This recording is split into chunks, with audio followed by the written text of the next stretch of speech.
Welcome to River City Live. Or, sorry, River City Plus. We're just running and gunning, legit. Welcome. I was out on a live shot. We're running back in here. Jana managed the show by herself. She had some wine and some puppy. That's like your happy place. Wine I know. and puppies. Wine and puppies. I was great. Y'all were the ones out there braving the elements, doing the Lord's work. And I was like, I'll be in the studio with some wine and a puppy. I have to say, Avondale, I don't know if you got to see her since you were on the live shot, but she was so cute, so sweet. And I was like, we need a studio dog. I'll take care of her. Like, it'd be like a class pet. Oh, you wouldn't be the only. Everybody would be like, oh, I'll help. All the more reason. Who's going to walk her? Jana will walk her, but who's going to walk her? Ryan's on Hook all the time. We actually have some people that go outside. Yeah, so, that's so cute. I think and then the whole thing, I was at MOCA for Art with a Heart and Healthcare. They are a nonprofit that gives Wilson Children's Hospital patients the opportunity, some artwork. Yeah. And just to give them a little something to do to take their mind off their situation. And then they get to have it exhibited at a museum. Like, what? How awesome is that? Yeah, I thought it was fantastic. And I love the young girl that you interviewed who was flat out like, I didn't want to do this. My mom was going to make me be here. Like, we don't talk about kids say the darndest things, but then it was so cute to hear her talk about when she was finally inspired to participate and she was excited about it and wanted it to represent her and her sister. I thought that was really sweet. And her positivity, she was only diagnosed a year ago, and they say it's like a 2.5-year process. So sending out all the good vibes and love we can to Miss Kennedy. And our other young lady, Madison, she is whatever her health situation, she's clear on that. So, but just the creativity, like all the stuff they were doing, and I know the artists helped them, but right. I'm like, even an artist helping me, it'd still be some gnarly looking stick figures. Listen, I love my art teachers from like back in the day because they were so kind. They didn't want to tell me how bad I was. Like I was gifted in a lot of ways. Art wasn't one of them. And I had such a creative grandmother. My sisters were very artistic. And then there was Jana. Like, no amount of like hard work could muscle me into the talent that was lacking. And so they would let me like run errands or like redo the bulletin board. I think I have 2 projects that I think are still at my mom's house somewhere because I refuse to throw them away since I actually got ribbons for them. Probably because no one else entered or something. But I got blue ribbons for 1 Georgia O'Keeffe and 1 paper mache fish. Okay. All right. So, Mom, thank you for holding on to those because it was like the one time I accomplished something in art. The rest of the time, they were like, Janet, you know what? I could really use your help. If you can go run these notes to the teachers or take this to the office. And you were just like, oh, sweet. You're like, I'm being helpful, not right. realizing they're like, we're just sparing you. Right. I'm like, oh, I was the kid. I was the bless your heart kid. Bless her heart. Maybe next time. Yeah. That's awesome. They're like, Jana, she's so sweet. We don't want to fail her. Let's give her something to do.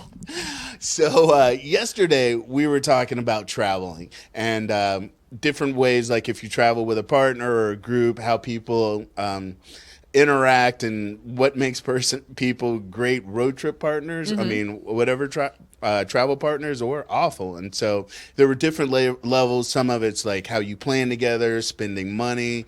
And then we kind of pivoted into road trips. And as we were ending, we came up on another little topic. And I'm like, we should follow through with that. Yeah, because road trips are a different beast. Oh, like, yeah. There is traveling and stuff, like you said yesterday. It's like there's TSA, there's all that. Like airport travel is one thing. Road trip travel that can be a make or break in its own right. Oh, for sure, for sure. And so we were just talking about like some of our road trip snacks, and I didn't even really get in all of Mary and Carsey like some of this stuff. I'm like, my man's got a full plate.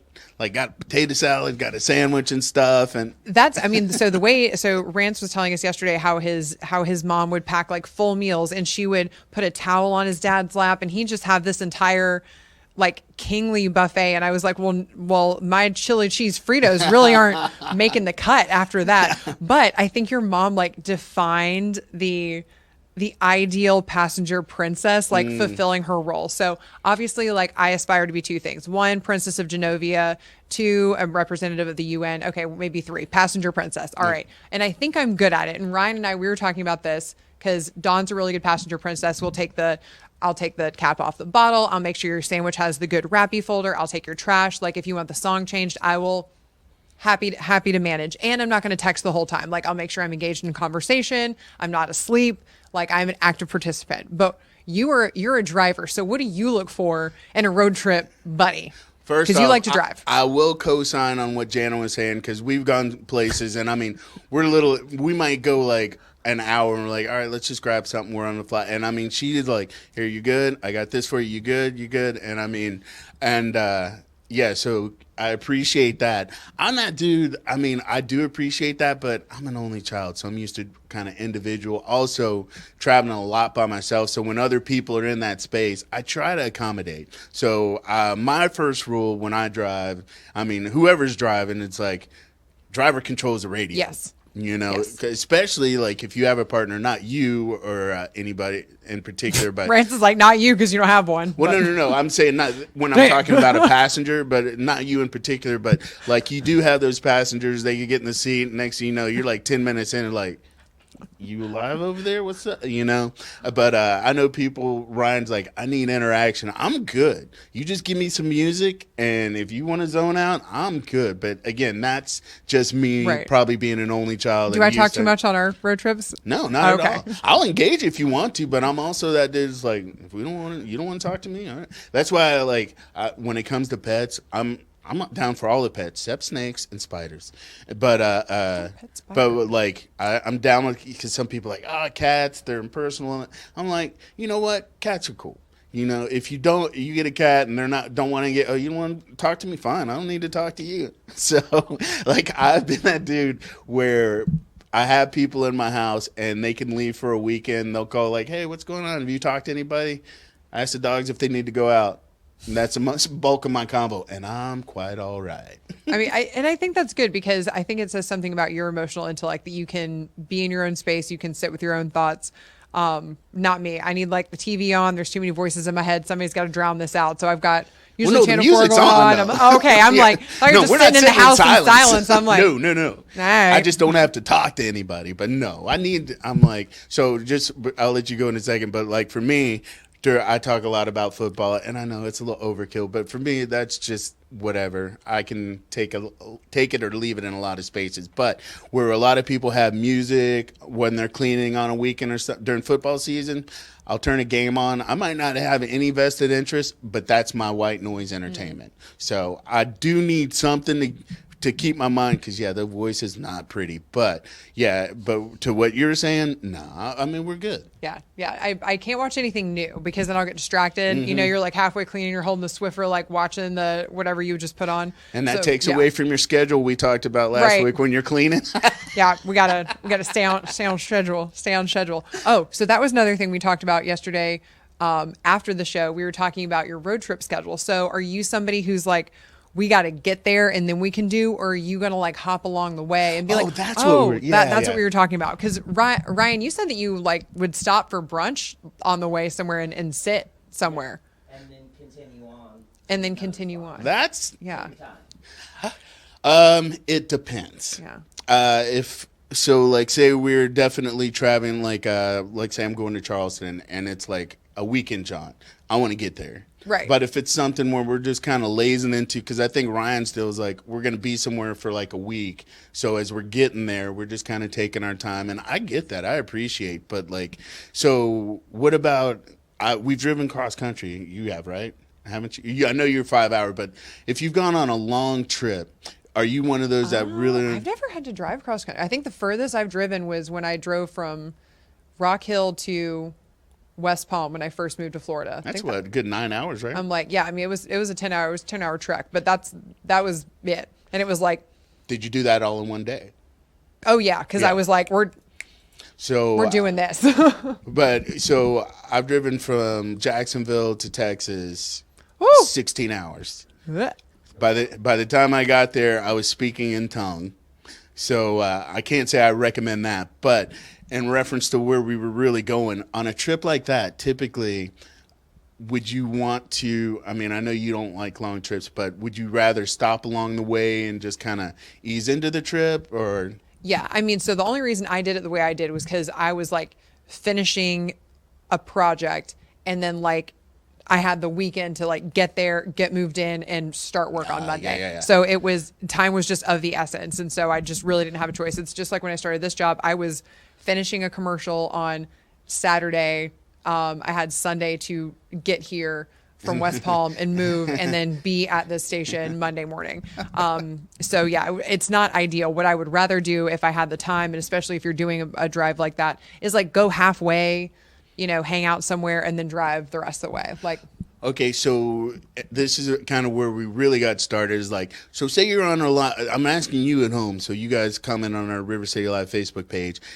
If you're on a road trip, however far you're going, and you're just like, oh, there's a sign for the biggest ball of yarn in the world.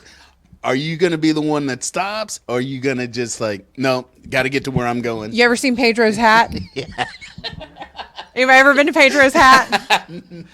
So I always wanted to go. Because I'd always seen it and I was like, I'm doing this. But I picked the wrong time. Like I literally get there and I'm like, this is it. And I'm walking in here and it's chaos. Like you think Buc-ee's is chaos. At least that's like organized, curated chaos of some sort. This is like there was a hermit crab loose on the floor. They had hot dogs on a wheel. You would have really liked that because I know that's your go-to. But there's just, it was like the island of misfit toys of thoughts, just like into one big gas station area. But I was like, I want to ride the hat because it goes up and down. It started torrentially downpouring. Lightning, I'm pretty sure, struck the hat. And they're like, you're going to need to wait a minute. And I was like, oh no, we're over this. We're done. I'm moving along. Like all the lights went out and everything. And I was like, this isn't for me because the Lord doesn't want me to die in a giant sombrero. Like we're moving right along. Universe said keep it moving. So that was like the one time I stopped to like do a thing like that. So I'm just like, guess we'll never see the big ball of yarn. So this is way before man versus food, but I used to always see those signs: eat a 72-ounce steak in an hour. Yeah. And as a little kid, you can't process that, and you're just like, what's the big deal? And then as I got older and I finally saw what was going down, I'm like, are you crazy? But it was up and down the highway, so many spots. And I know there are restaurants that do it here. Like I just saw something, Carolina Jack's. Yeah. They have like this ridiculous double burger thing. It's a challenge. And I'm like, even in my heyday when I could eat, I still, no. But that's what I think of. Like the greatest ball of yarn, biggest mud pit or something. But Pedro's hat, that's a new one for me. That was something. It's Is like it still around? That's the question. I think so. I mean, the last time I drove it, yeah, right. That should be one tank trip. We'll go find out, see how far we can stretch this workers' comp. But you just mentioned something that made me think of it. The mud. So we used to have a sign going to Greensboro when I was driving like back and forth from college, and you'd start passing these signs and they say we have everything from braziers to chandeliers. And finally one day my mom and I were like, we want to stop. I didn't see one brazier. I was like, I'm writing a letter to marketing. I didn't see a chandelier. I didn't see a brazier. False advertising. I was mad. Bait and switch. There was some clickbait, like come in or like, wait, there's a sign here where it's like they've got a live gator or something in the gas station. And that's true. That's true. Yeah, because I definitely stopped there. I was like, this. I'm in Florida now. Like, oh, that should be our next conversation. Like when you hit different states. So like Florida, you just see gator stuff everywhere. Right. Georgia, peaches, pecans. Yep. What else is up there? But I mean, like when you go to different states, like what is like you roll up, you're like, okay, so I'm in Alabama. You got. I'm thinking of the water tower, the big peach water tower. Yeah. And like my grandma, my Aunt Jean, my Aunt Jean would always just be like, why do we have to face the giant hemorrhoid going down the highway? What kind of welcome is that? And Aunt Jean's got like her Virginia Slims and her Pepsi hanging out the window. And I'm like, for the longest time, I didn't know what a hemorrhoid was. I'm going to tell you I finally had to ask my mom, and she's like, where'd you hear that? And I was like, Aunt Jean. See, I'm going to tell you why they have that big water tower there with the peach on there. That's so you don't notice that track meet of cops lined up on the side of the highway, that speed trap. So that's what I'm going to say about Georgia, and I'm done. So I think we've run our course today. So I got another topic for travel we're going to hit, I think, next time, but we'll see. But you guys, we're going to be doing going to be live at the Jags Everbank tomorrow for Jags pregame because it's a first home game. So you guys definitely tune in for that, River City Live tomorrow. And then are we doing something for Plus out there too? Yep. We are going to actually have Jackson DeVille communicating to us about his children's book that he wrote. So we'll have him and a representative from the marketing team to tell us all about it. And he was inducted into the Hall of Fame. What? Yep. So make sure you tune in at 10:15 for River City Plus, 9:30 for River City Live.